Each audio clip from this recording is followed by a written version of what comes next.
Hey everyone, today we're going to talk about a very misleading article on Jehovah's Witnesses' official website, jw.org. It's under their frequently asked questions section, and as a former member, I can confirm this was one of the most frequently asked questions I received when in the door-to-door ministry. Don't you guys have your own Bible? So Watchtower wrote an article to address this question, and it ought to be a short one. It is literally a yes or no question. Well, do Jehovah's Witnesses have their own Bible? Jehovah's Witnesses have used many different translations in their study of the Bible. In languages where it is available, though, we especially appreciate the New World Translation of the Holy Scriptures for its use of God's name, for its accuracy, and for its clarity. So here's where I come in. Yes, Jehovah's Witnesses do have their own Bible. Watchtower notably does not answer the posed question directly, instead stating that they especially appreciate the New World Translation of the Holy Scriptures. To say that they merely appreciate the New World Translation is a misleading statement. JW.org fails to mention that the New World Translation was translated, edited, and published entirely by members of Jehovah's Witnesses. Thus, the anonymous translators all went into the project with the assertion that Watchtower doctrine is correct. Put another way, their doctrine influenced the translation of the Bible, as opposed to letting a translation of the Bible influence their doctrine. So in this video, let's break down some of the dubious statements in this article from jw.org. Often, Watchtower will underplay the significance of the New World Translation in their worship by describing it as their preferred translation, or, as stated in the article, one that they especially appreciate. One who studies with Jehovah's Witnesses, however, will quickly realize through social cues that the use of the New World Translation is not a personal choice.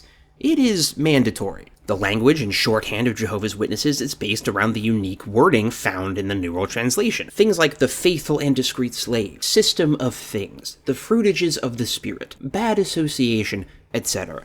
These phrases are unique to the New World Translation of the Bible and are also ingrained in Jehovah's Witness language and even titles in the organization. The faithful and discreet slave is what the leadership, the governing body, calls themselves, even though most other translations of the Bible would render that verse the faithful and wise servant. Likewise, the titles of Jehovah's Witness meetings, conventions, and assembly parts are all taken from the wording of the New World Translation. Save for very few exceptions, all of the biblical quotes and scriptural references in all Watchtower publications are from the New World Translation. You will never see a member of or a helper to the governing body use a different translation during an episode of JW Broadcasting or Morning Worship, aside from maybe a stray verse which they will specifically mention. In Watchtower photos and artwork depicting proper Bible study, only the New World Translation is portrayed. And every congregation member will use the New World Translation during their comments and student assignment. And if you're a Jehovah's Witness watching this, just imagine that for the next meeting, you got up and used the King James Version of the Bible throughout your entire talk and never called attention to it. You would be counseled afterward, right? More overt coercion, however, can be seen in the Christian Life and Ministry meeting workbooks. The Christian Life and Ministry meeting is Witnesses' midweek worship service. This meeting is based around a scheduled Bible reading, and there are study questions that witnesses are meant to find and answer. The correct answers are increasingly found in A, references to Watchtower publications that cite the New World Translation, or B, the study notes of the New World Translation Study Edition. Here's a meeting workbook from January 2018. All of the answers to these bullet points are found in the study notes to the New World Translation, as you can see. If you want the right answer at the meeting, you have to use the New World Translation. Of course, the primary reason Jehovah's Witnesses prefer the New World Translation, other than the fact that they print it, is that it claims to have restored God's name, Jehovah, to the Bible, which we're going to discuss later in the video. First, let's talk about this little section of the Frequently Asked Questions article. Some Bible publishers have failed to give credit where credit is due. For example, one Bible translation lists the names of over 70 people who in some way contributed to its production. Yet, this same Bible omits the name of the author, Jehovah God, altogether. In contrast, the New World Translation restores the divine name in the thousands of places where it existed in the original text, while the committee that produced the translation remains anonymous. This is a curious passage for several reasons. First, the Bible translation being referenced is probably the New Revised Standard Version, considered by scholars to be one of the most accurate Bible translations, specifically because of its wide variety of translators. As opposed to a committee of scholars who ascribe to a single Christian denomination, the NRSV committee was made up of scholars of multiple denominations, including non-Christians and Jewish scholars. This is just good academic practice, as it ensures that the process focuses on accurately translating the ancient languages, as opposed to twisting words to reinforce the doctrine of one denomination. The fact that these translators are not anonymous is implied by jw.org to be a bad thing. However, being able to check the credentials of a proclaimed expert can only be a good thing. Imagine if a medical textbook was written by an anonymous group of people who claimed to be doctors, but refused to give their credentials. That would probably not be considered trustworthy. The New World Translation, on the other hand, we don't know who worked on the New World Translation Committee, which means we have no idea if any of the members of that committee are fluent in ancient Hebrew, Aramaic, Greek, Coptic, etc. We have no idea what training, if any, they received, or how long they've worked as translators of ancient manuscripts, nor indeed if they have any prior experience or expertise at all. In fact, Watchtower routinely speaks out against higher education, universities, and academia, even including those who dedicate their education to learning ancient languages. Often, going far in secular education is solely a means of self-fulfillment, and not necessarily to help others. Some study what's called pure science, meant just to advance mankind's understanding of science, but with no practical benefit. Some study dead languages. Some study bacteria or insects, which is wonderful if you like insects. It may increase knowledge, but it doesn't necessarily help anyone. Some study dead languages. Thus, it is almost certain that the New World Translation Committee is primarily made up of people who are not formal experts in translating. This is also just a silly point, because even if you think that Jehovah God literally made the Bible, channeled it through human beings, many books of the Bible have a name that isn't Jehovah. Wait, no, all of them. There's no book of Jehovah in the Bible. Are we supposed to get rid of Matthew, Mark, Luke, and John, Isaiah, Daniel, Amos, because they don't give proper credit to Jehovah? But all this raises the question, is the use of Jehovah in the New World Translation justified or accurate? So let's talk about the divine name. By Watchtower's own admission, rendering the Tetragrammaton as Jehovah is less accurate than Yahweh. In an article entitled Yahweh or Jehovah in the March 22, 1973 issue of the Awake magazine, the Watchtower writers acknowledge criticisms of the use of Jehovah as opposed to Yahweh. Concerning the form Jehovah, a Jesuit writer says, "It is disconcerting to see the divine name written as Jehovah, a 16th century error for Yahweh." In the same vein, the New Catholic Encyclopedia says, Jehovah, false form of the divine name, Yahweh. The name Jehovah first appeared in manuscripts in the 13th century AD, but had probably been in use for some time. Likewise, the Revised Standard Version translators objected to the form Jehovah, stating that the word Jehovah does not accurately represent any form of the name ever used in Hebrew, and that it is almost, if not quite certain, that the name was originally pronounced Yahweh. Very pointed criticisms, very specific, so how is Watchtower going to refute this? They're not. Watchtower does not refute the facts stated in these criticisms. So how do they justify their use of the name Jehovah? In view of these opinions, why do the witnesses of Jehovah prefer to use Jehovah rather than Yahweh? For one thing, no one can be certain just what the original pronunciation was, even as admitted by those who prefer Yahweh. Their argument is literally, yeah, well, that's just like your opinion, man. That no one can be certain is a interesting defense from Watchtower, whose very identity is tied up in the supposed importance of God's literal name. If no one can be certain, why be defensive about the rendering Jehovah in the first place? A rendering which most modern scholarship rejects. By Watchtower's own stated interest in accuracy and dignifying the divine name, wouldn't it be more appropriate to use the most accurate approximation? which would be Yahweh. Their other primary defense is stated in the appendix to all 2013 onward editions of the New World Translation. Why then does this translation use the form Jehovah? Because that form of the divine name has a long history in the English language. Explaining why he used Jehovah instead of Yahweh in his 1911 work Studies in the Psalms,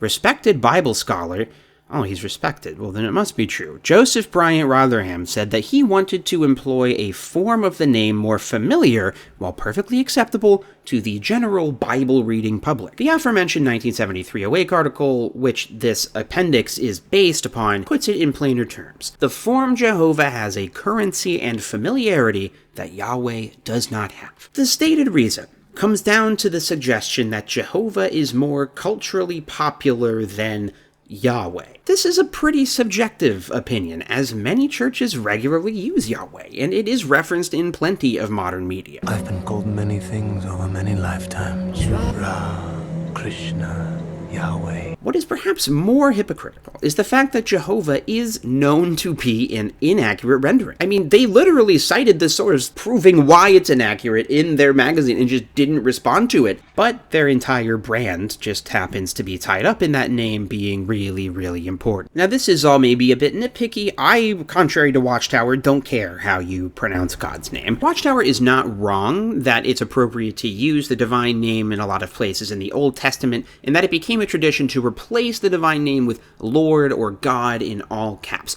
That's true. What about the New Testament, though? In the JW.org FAQ article, Is the New World Translation Accurate?, the following is stated. Many translations of the Bible sacrifice faithfulness to God's message in favor of following human tradition. For instance, by replacing God's personal name, Jehovah, with titles such as Lord or God. However, the translators of the New World Translation have sacrificed faithfulness to the Bible by adding the name Jehovah to the New Testament 237 times. One only has to compare New Testament verses containing the divine name in the New World Translation to the original Greek in the Kingdom Interlinear to see that these 237 editions are unfounded. No existing manuscripts of the New Testament contain the divine name, a fact which Watchtower acknowledges in the appendix to the 2013 revision. The Greek manuscripts we possess today are not the originals. Of the thousands of copies in existence today, most were made by at least 2 centuries after the originals were composed. By that time, those copying the manuscripts either replaced the Tetragrammaton with Kyrios, the Greek word for Lord, or they copied from manuscripts where this had already been done. The New World Bible Translation Committee determined that there is compelling evidence that the Tetragrammaton did appear in the original Greek manuscripts. Wait, what just happened? Deceptively, Watchtower states that those copying the manuscripts replaced the Tetragrammaton with Kyrios, even as they acknowledge that there are no existing manuscripts that support this assertion. As Watchtower itself outlines, we do not have the original Greek manuscripts.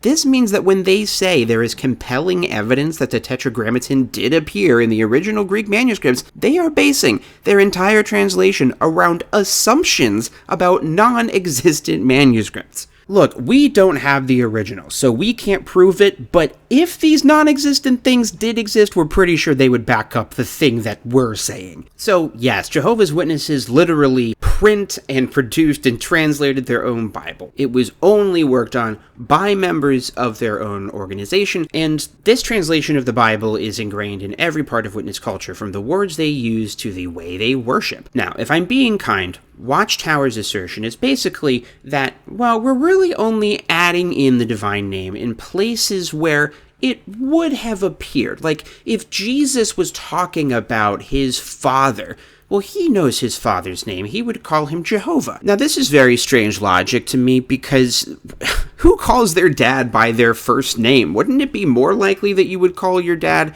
by a title instead of their actual God-given name? Can you call it a God-given name if God gave himself the name? Now, to me, there's one really great example of how changing out Lord to Jehovah in the New Testament completely changes the meaning of the Bible. If you look at Bible Hub, which is an easy way to compare different translations of the Bible, you'll see that in Romans 10:13, basically every single translation of the Bible renders it, "For everyone who calls on the name of the Lord will be saved." Now, Jehovah's Witnesses are saying, but the name of the Lord is Jehovah. And so the New World Translation says, anyone who calls on the name of Jehovah will be saved. And let's look at Romans 10:13 in context. This is something I learned from Jehovah's Witnesses. Always look at a verse in context. So let's look at the New International Version, starting in verse 9. If you declare with your mouth Jesus is Lord, and believe in your heart that God raised him from the dead, you will be saved.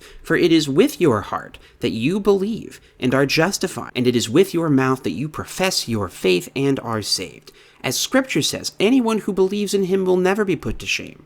For there is no difference between Jew and Gentile. The same Lord is Lord of all, and richly blesses all who calls on him. For everyone who calls on the name of the Lord will be saved. The context is very clear. And in fact, the context of the entire book of Romans is clear. Verse 9 says, if you declare with your mouth Jesus is Lord. The name is Jesus. That's the name of the Lord. So it's very interesting to look at the New World Translation. So what does that say in verse 9? For if you publicly declare with your mouth that Jesus is Lord, and exercise faith in your heart that God raised him up from the dead, you will be saved. And then it goes on to say in verse 13, for everyone who calls on the name of Jehovah will be saved. Now what makes more sense? That Paul, who had an experience encountering Jesus Christ and is trying to convert people to Christianity and is currently talking about Jesus being Lord, is saying that you should call upon Jesus as Lord, and if you call on his name, then you'll be saved. Or that he's randomly just changing the subject there and saying, oh, also, side note, anyone who calls on the name of Jehovah will be saved. That doesn't make sense. Now, I didn't script this part out, so now I'm just reacting extemporaneously, to use a fun witness word I heard a lot, but I think there's even more we can glean on the deceptiveness of the New World Translation, or at least how it's twisted to reinforce witness doctrine. Verse 9 of Romans 10 in the New World Translation says, for if you publicly declare with your mouth that Jesus is Lord, and exercise faith in your heart. The New International Version in verse 9 says, if you declare with your mouth that Jesus is Lord, and believe in your heart that God raised him from the dead. The difference between those things is subtle, but very, very important to Jehovah's Witness doctrine. Jehovah's Witnesses don't believe that anyone who declares that Jesus is their Lord will be saved. They don't believe that. They believe that in order to be a servant of Jehovah, whose worship is acceptable to him, you have to engage in the public preaching work. The public preaching work that results in questions like, hey, don't you guys have your own Bible? So, in the New World Translation, they just add the word publicly. Anyone who publicly declares with his mouth that Jesus is Lord and exercises faith in their heart. You see, it's not enough to have faith. Jehovah's Witnesses are very much on the faith without works is dead train. There must be faith and works, and in fact, mostly works. And if you're lacking in faith, just do some more works for us, the Bible and Tract Society, specifically free labor. That would be great. Now, you might be wondering, why do they lie about this? Why not just say, yes, we have our own Bible. We think we have the best version of the Bible. Why do they do this? I don't really know. I have some theories, but I would like to hear your speculation in the comments. What is their motive for not just being honest and saying, yes, we have our own version of the Bible? Thank you for listening. If you are watching the video, you'll see names scrolling across the screen. Those are my patrons who make videos like this possible. If you'd like to chip in, that would be great. And if not, that's also fine. I don't really do a lot on Patreon other than get money from nice people who want to help me. So thank you. Bye.